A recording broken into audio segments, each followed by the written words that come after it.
Au nom du Père et du Fils et du Saint-Esprit. Amen. Viens, Esprit Saint, remplis les cœurs de tes fidèles et fais-les brûler du feu de ton amour. Ô Seigneur, envoie ton esprit et tout sera créé. Et tu renouvelleras la face de la terre. Bien-aimés dans le Christ, nous sommes aujourd'hui dimanche 8 février, 5e dimanche du temps ordinaire. Et la parole de Dieu qui nous est proposée est de Matthieu chapitre 5, versets 13 à 16. En ce temps-là, Jésus disait à ses disciples, « Vous êtes le sel de la terre, mais si le sel devient fade, comment lui rendre de la saveur? Il ne vaut plus rien. On le jette dehors et il est piétiné par les gens. Vous êtes la lumière du monde. Une ville située sur une montagne ne peut être cachée. Et l'on n'allume pas une lampe pour la mettre sous le boisseau. On la met sur le lampadaire et elle brille pour tous ceux qui sont dans la maison. De même, que votre lumière brille devant les hommes. Alors, voyant ce que vous faites de bien, ils rendront gloire à votre Père qui est aux cieux. Acclamons la parole de Dieu. Louange à toi, Seigneur Jésus.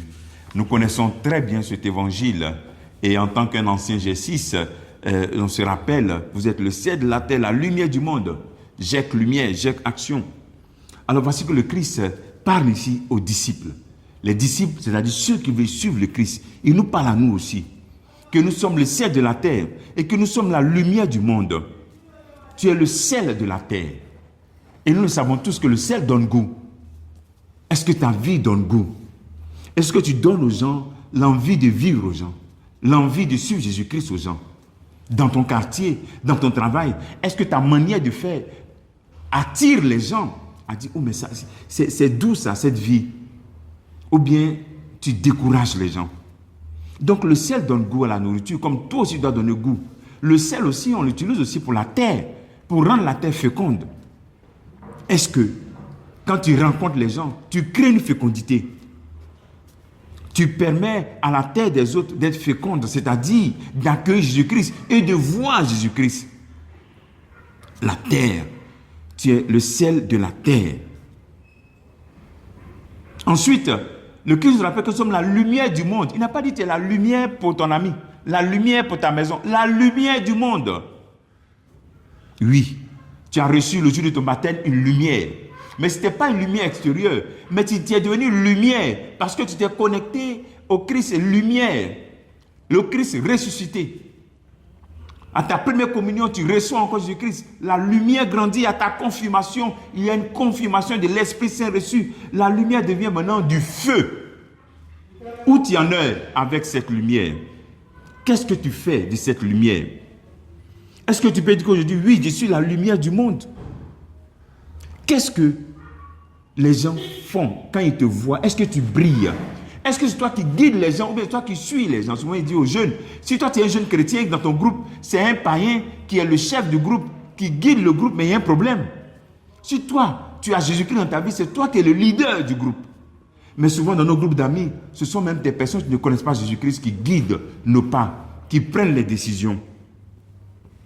Alors donc, être la lumière du monde, c'est vraiment être un guide. Il ne faut pas dire non, je suis petit. Non, non. Avec ta confirmation, tu es devenu adulte. Il ne faut pas dire non, moi je suis petit, quelqu'un dans le quartier, quelque part qui me connaît. Non.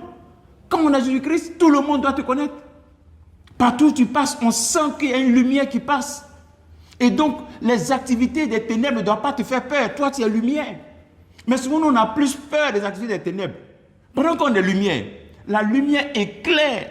C'est quand il n'y a pas de lumière qu'on dit à l'obscurité. Mais toi, tu es lumière. Maintenant, l'obscurité qui est absence de lumière, là, ça te fait peur. Pendant que toi, tu es lumière. Tu as peur du sorcier. Tu as peur des menaces. Lumière. Quel type de lumière tu es?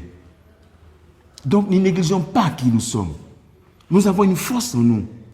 Donc, cherche à maintenir cette lumière allumée. Comment? Premier élément, la repentance de vie, la remise en question, à travers le vécu du sacrement de la réconciliation.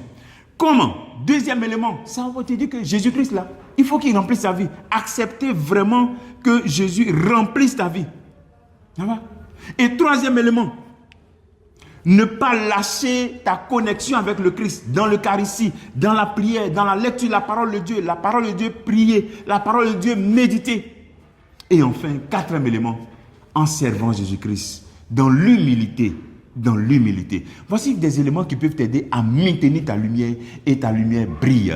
Ta gloire resplendit. Voilà. Que le Seigneur te bénisse. Le travail que tu veux faire en ce jour, c'est de dire qu'est-ce que je vais faire pour maintenir ma lumière allumée, que ça devienne un feu.